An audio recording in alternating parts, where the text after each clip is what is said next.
What's up, y'all? It's your girl Nia Williams, and I'm back with another video. Let's talk about it. Let's talk about growing alongside your partner, not outgrowing them, not leveling up your life past them, but actually pacing yourself alongside them, realizing the real reality that you're in with this person, and pacing yourself alongside them and growing and evolving in life alongside them. Now, disclaimer. All the videos on my channel is all about me. If you did not know, all the videos that I post on my channel comes from a space of actually experiencing this shit, actually applying what I'm talking about to myself. So any of the videos from financial literacy, about credit, about loving yourself, self-love, community, toxic cycles, toxic relationship, toxic traits, they are videos that I have literally sat and done the reflective work on before I even posted the video. So all of those things, everything in my videos, everything in all of my videos are always about the truth, my truth. Always about facts, and it's always about what is real. Now, I know that some of my videos can resonate with people. Some of my videos, it might be a message to some people. Some of my videos, it might trigger some people. Whatever it may be, at the end of the day, I'm coming from a genuine space of love, self-love, and love for people in general when I speak on what I speak on. What I speak on is not to shun anybody or shame anybody for what they do or how they move in their life, but to just open another perspective on how you're moving or how you're handling things. So, with that being said, let's get to it. When it comes to growing alongside your partner, and this is what I've been experiencing, this is what I've experienced. One thing that I had to realize and be real with myself about is where I'm at in my life and where he's at in his life. I had to be real with myself. I had to be real with myself about the level I'm at in my life.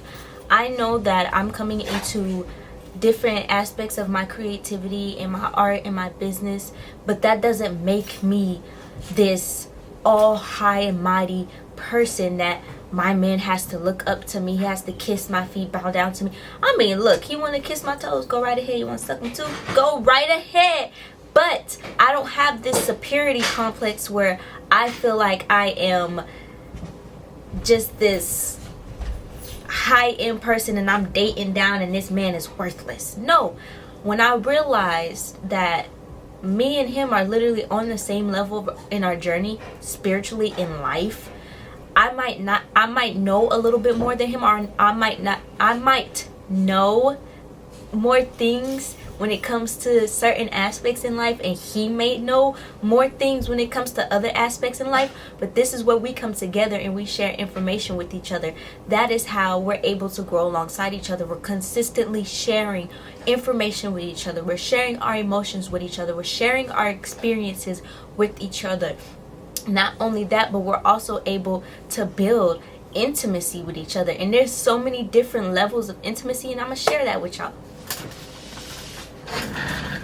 But there's so many different levels of intimacy that it doesn't just come from sex. It doesn't just come from being emotional with each other.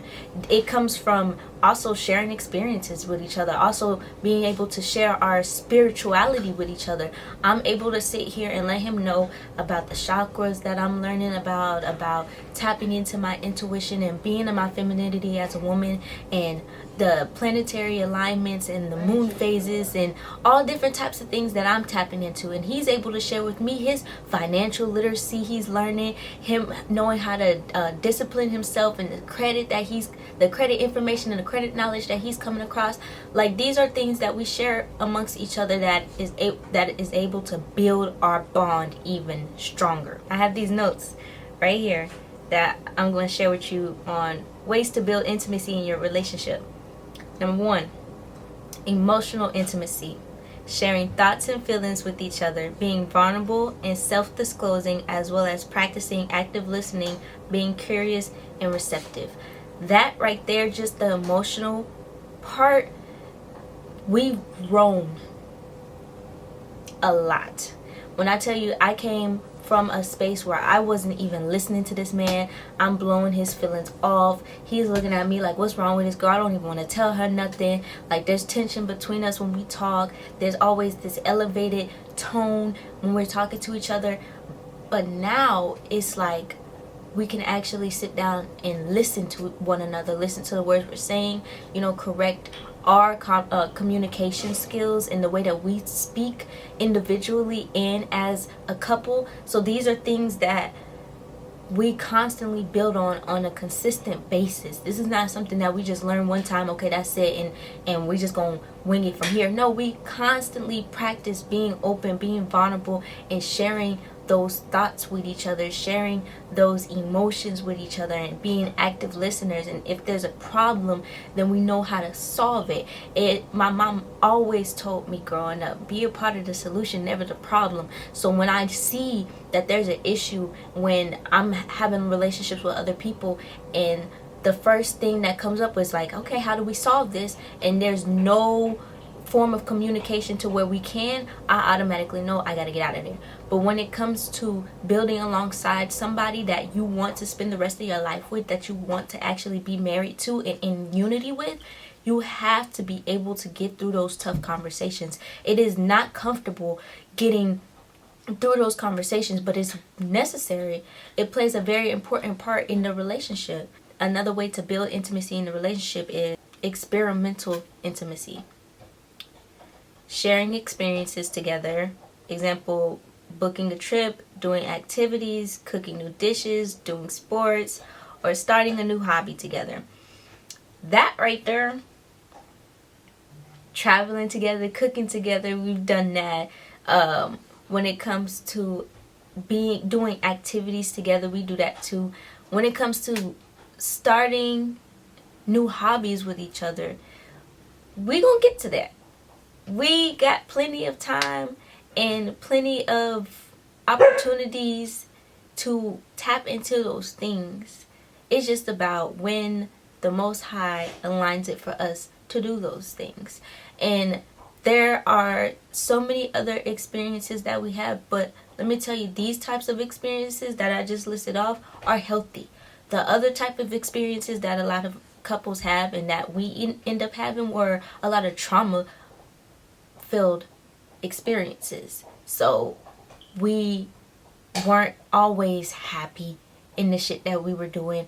There was always something going on, or somebody around us, or somebody near us, or us entirely. There's just always something going on that didn't feel right or didn't sit right with the both of us. And those experiences matter just as much as the healthy ones, because it shapes our character, it shapes who we are, it shapes our relationship. So with that being said, when you go through experiences with your partner, make sure you have a very optimistic and open perspective on how the experience is affecting you and how the experience is affecting the other person too. It's not just about how it's making you feel. It's not just about how it's making your emotions come out of you. It's also about how is it making the other person feel. The way you express your emotions isn't always the same way that the other person expresses their emotions. I know from experience that people I've dealt with, they express their emotions in a totally different way than I do. I have to take my time with my emotions, because if I go just flat out say it how it is and just go and spit it out and just blah, emotional word vomit, I will never get to the point of my true feelings, and I will beat around the bush all the fucking time, every single conversation, until 2-3 hours into the conversation, then I get to what the root is. Like, it takes a lot of energy to actually be able to get to the root right then and there when you speak, instead of allowing your emotions to put you in this spiral. Now, sometimes you have to go through that. Sometimes you have to go through that spiral in order for you to actually realize how to communicate properly to people who don't operate on the same vibration as you, who don't operate on the same mental level as you. And especially with somebody that you're building a relationship with and growing alongside of. Another way of building intimacy in a relationship is intellectual intimacy. Having meaningful and inspiring conversations about social, political, cultural, and scientific topics. Being respectfully challenged. Keyword, respectfully challenged. Some people just be disrespectful as hell when they challenge you. And it's never on a level where it's like we're reciprocating this energy with each other. It's either one person going all the way left and the other person going all the way right, or one person giving all and the other person ain't giving nothing. Like, this energy has to be reciprocated when you're building and you're growing alongside your partner. Being respectfully challenged, for example, discussing a book, documentary, or podcast. Now, y'all know me. I love to watch Love Dorsey. I love watching her videos. I love listening to her information. And there's also a lot of well-educated women that I follow that I listen to as well, and I share those bits and pieces of knowledge with him as well, and he's able to listen to those things. He's able to actually reciprocate and not reciprocate, but receive the message and understand what it is that that person is talking about. We can talk about it, we can discuss about it. Even when we had a period when we were listening to books, audiobooks together, and we would listen to a whole chapter with each other, and then we'll be like, okay, so let's reflect on it. Well, what did you get from this book? What is your perspective on it? And I would share my perspective and he would share his perspective, and then there would be things that we would agree on, and there would be things that we would have differences on. But it doesn't break our relationship. It actually builds it up to something that's even more stronger, because we're able to actually sit here, have conversations with each other, and actually understand what it is that we're reading, we're listening to, we're pouring into, and we're receiving knowledge from. Another way is physical intimacy. Everybody knows that. Everybody knows how to do physical intimacy. Everybody knows how to touch the right spots. Everybody knows how to lick and suck the right spots. Everybody knows how to fuck in the right way. Everybody knows how to do this level of intimacy. So I really don't have to go deep into what physical intimacy is, but I will say that it's way more than just fucking somebody. It's way more than just kissing somebody. Like, can we hold hands? Can you hold me in your arms and I feel safe and I feel at home and at peace with you? Can we sit here and I can put my leg over top of your leg and you put your hand on top of my leg, and we sit there, look at each other, smile, and just embrace the moment? Like, can we sit here and actually enjoy just talking to each other, and not only talking to each other, but also massages? Have you ever given somebody a massage when their back was aching? Like, ooh, baby, come over here and rub this oil on my back, rub this tiger palm on my back real quick, because I've been busting my ass at work on this 9 to 5, and it's getting to me. Like, can you reciprocate that energy in your relationship? It's so important to have that type of physical intimacy beyond just sex. Like, can we cuddle when we sleep? Like, can I back my booty up on you and I be little spoon and you be big spoon, and we can reverse, you be little spoon, I be big spoon? Like, those are the type of ways of intimacy that you build in your relationship. And then also spiritual intimacy, and I touched on that.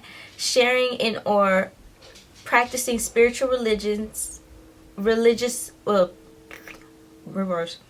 sharing in or practicing spiritual, religious ideas, beliefs, and values, as well as meditating, practicing mindfulness, and connecting with nature together. Now, y'all know, when it gets to the right time up here in Michigan, we all outside. You know that. And during the winter, sometimes we outside too, but mainly in the spring and in the summertime, we are outside, putting our feet in the motherfucking grass, in the sand, taking the dogs to the park. We're gonna go to the lake real quick. We're gonna get in the water. We're gonna go sit in nature real quick. We're gonna be open to practicing mindfulness with each other. We're gonna sit here and observe the trees and in our surroundings, and the birds and the deer and the bunnies and all of these different things, just so we can ground ourselves together as a couple. Do we do this on a continuous basis every single day? No, we do not. But that don't mean that we can't start doing it. It doesn't mean that we can't get into that space. It doesn't mean that it can't shift to where we are doing those things. Another thing that I had to realize when I'm growing alongside my partner is to not be that type of woman who is telling him what to do. Don't tell that man what to do. And I know I just shifted the conversation, but I have to say this shit. Don't tell that man what to do. Don't tell him what to do. Don't try to mother this man into doing the things that you want him to do. Allow him to evolve and become the man that he wants to be. Allow him to pour into himself so much that he's able to see his own wrongdoings on his own. That is one key thing that I do in my relationship that makes it so much easier, is that I allow my man to be himself. I allow him to do the things he wants to do. I allow him to make the mistakes he needs to make. I allow him to make his own choices. I allow him to do whatever the fuck he wants to do. This man is building his own business. This man is going out here doing his jobs on top of his 9 to 5, on top of having a whole second job. Like, this man is doing what he needs to do to get himself together. A lot of women don't do this. A lot of women don't allow the man to do what they need to do. And I'm telling you that it will cause him to look at you as a woman he does not want to spend the rest of his life with, if you do not allow him to do what he wants to do. And if you're always in your emotions about the things that he's doing. This man want to take care of his mama, want to take care of his sister, want to take care of his family, and take care of you. Why the fuck are you worried about how he's going to do that? Allow him to do that in the way that he wants to do it, so that he can make the decisions and the mistakes and learn the lessons that he needs to learn in his lifetime, so that y'all can be on the same page together. Now, I would say this, pacing yourself alongside the man that you are with does not mean you have to dumb yourself down. Does not mean you have to lower your standards or lower the way that your values or the way that you see life. No, you hold them shits up here. You hold them up here, because this is where you're growing. This is where you're evolving to. You have a much higher self-esteem now. So if your level is up here now, and he right here, and you communicate to him, because y'all have that emotional intimacy intact, and you're like, hey babe, these are the new values that I have right now. This is the new things that I see in life. He is automatically, without you telling him what he needs to do, he will automatically, okay, let me get my shit up then. Dang, my lady out here doing X, Y, and Z. She out here got her business. She got her shop together. She out here making these moves, connecting with people. Let me go do the same motherfucking thing. And you don't even gotta say nothing. When I tell you, I don't gotta say nothing to this man. Nothing. Now, there are times where we do tap in with each other and we give advice to each other when it comes to certain decisions that we want to make. And if we take that advice, we take it. If we don't, we don't. But it doesn't jeopardize the relationship. It doesn't bring no tension or no big ass emotions where we're sitting here arguing back and forth behind clear and obvious things. We understand you are a person just like I'm a person. You gonna make your own decisions just like I'm gonna make my own decisions. And we allow it to be that. Nothing more, nothing less. And one thing that you always have to remember when you're growing alongside your partner is that the door, exiting the relationship, is always a motherfucking option. It is never a situation to where you're hold down to something that you have no way of getting out of. I'm not strapped down to some shit where I can't just pack my shit up and leave if I feel like it. Baby, I got my own car. I got my own shit going on. If I want to fucking pack up and leave, that's an option. If just one day I woke up and I was like, man, I don't want to be in this shit no more. I want to go off do my own thing. That is okay. Is he going to cuss me out? Is he going to fucking throw my shit outside and do all this dramatic shit? No, he's not, because he understands that she's a person, she's a human, she makes her decisions the way she needs to make her decisions for herself, and that's that. See, this type of emotional maturity when it comes to building a relationship with your partner and growing alongside your partner, it's a must. It's a must have, as just like it's a must have to know how to communicate. When I tell you, literally majority of our relationship, we communicated, but we were always bumping heads with each other. And when I sat back and I actually realized this, I asked him, I said, why? I said, why are we bumping heads? I'm saying the same thing you saying, right? Yeah. We agreeing right now, aren't we, right? Yeah. So why are we arguing? Why is there tension? Why is there just built up energy? Where is this shit coming from? I don't know, babe. Like, where is it coming from? Let's dig into it. All right, let's do the work. And so those are the types of things that help us grow alongside each other. Not only do we hold space for each other to be vulnerable, but we also hold the space to hold each other accountable. Hold each other accountable for the decisions that we chose to make, and they were not the decisions that had the family, the unit, in its best interest. I've made decisions where it did not have us as a relationship as my best interest. Like, I was so focused on me. I was like, okay, I want to do this.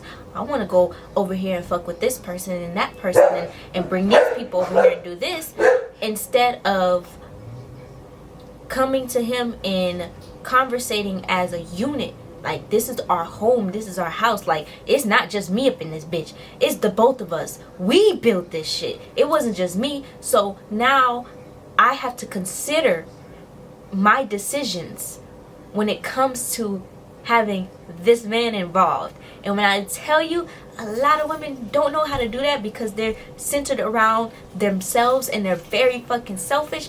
I'm telling you, it gets in the way of building something deeper and growing into something even stronger. So, ladies, if you're hearing me, hear me, okay? If you're hearing me, please, just please take what I'm saying. Take what I'm saying, eat it, digest it, and shit the shit out so you can see where in your relationship needs a little bit more love. And I'm not gonna say, I'm not here to tell you to break up with the person that you're with. I'm not here to tell you to leave that nigga or leave that bitch alone. I'm here to tell you that if you want to be with this person wholeheartedly and genuinely, you have to give more love. You have to give more compassion, and you have to give more understanding. You have to. Because if you go on in this relationship without any of these things being given, yeah, you're going to run into the same thing you did with your exes. Yeah, you're going to end up experiencing the same type of toxicity in this current relationship that you did in the past relationship. It's not hard for people to change unless you are so embedded in being fucking toxic.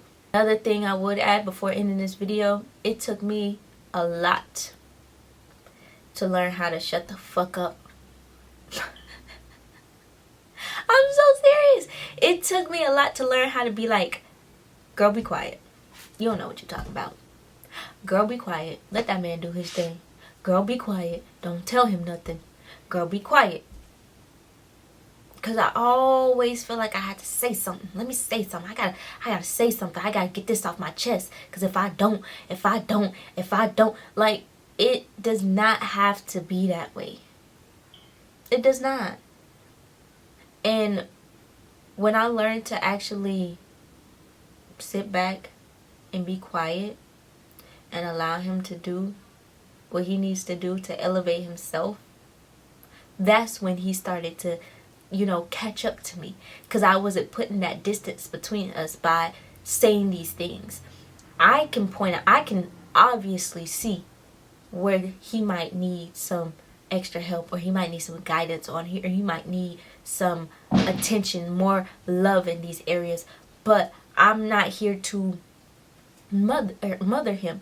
I'm here to be a woman who is nurturing, but I'm not here to pick up his heavy loads, or to pick up his weight, or to pick up the things that he has carried on his back. He knows how to handle that shit on his own. I know how to handle that shit on my own. There are times when we do come to each other about our emotions and about our experiences, and we do share in a very vulnerable space, but we don't take that shit personally. we don't take that shit as a direct hit on our relationship or a direct hit on the other person. It is just simply having that space to be vulnerable. You know you gotta have their smoke. So if you didn't have your smoke this whole time, what you doing? You're lacking. I know for a fact there's gonna be more videos in the future talking about relationships and sharing my experience with my relationship. Now I would say this: it is a good thing to get to know your partner and to grow alongside them and to actually get to know them and experience all different aspects of them before having a child. See, you fuck because it feels good. Okay? That's fine. But when it comes to having a child and bringing another person into this world, it's important to know who you're creating a child with. So I'ma always give that advice. Always.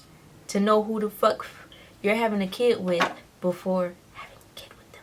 And I tell you, it's the best decision that I have made in my life to hold off on having kids. That can wait. I can have a kid at any moment. So with that being said, I hope this message in this video resonated with you and that you could take some gems from this video as well, gain a new perspective, do some more research, learn a little bit about yourself, learn a little bit about your partner, whatever it may be. I hope that it inspired you to keep moving on your journey and to shift whatever needs to be shifted, let go of whatever needs to be let go, and love the people that need to be loved, okay? And I'll always see you guys in the next one.